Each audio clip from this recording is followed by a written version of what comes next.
pinaka nakakamalungkot, pinaka malaking problema ng bayan ay yung corruption. Na malaki yung nawawala mula dun sa kaban ng bayan dahil sa iba-ibang anyo ng corruption.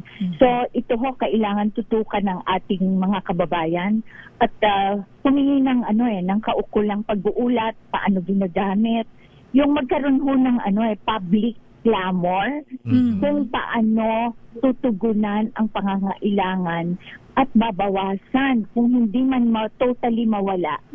Paano ngayon susugpuin o babawasan yung level ng corruption? At nang sa ganon, yung nakukurapot ay mapunta sana dun sa ilang welfare, pagtulong, pag-assist, lalo na sa panahon ng kagipitan kamukha ngayon. Ayan. So ito ho, dapat tutukan ng mamamayan natin, yung nasa middle class, yung mga nag-advocacy, yung mga kababayan natin na nasa level na napakahirap.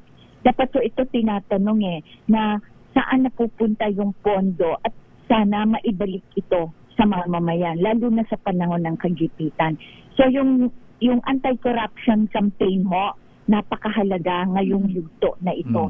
Ang isa pa rin ho na magandang tutukan ay yung mga pondo na kinukuha ng gobyerno mula sa mamamayan, kamukha ng taxes, kamukha ng value-added tax na binanggit ko na kanina.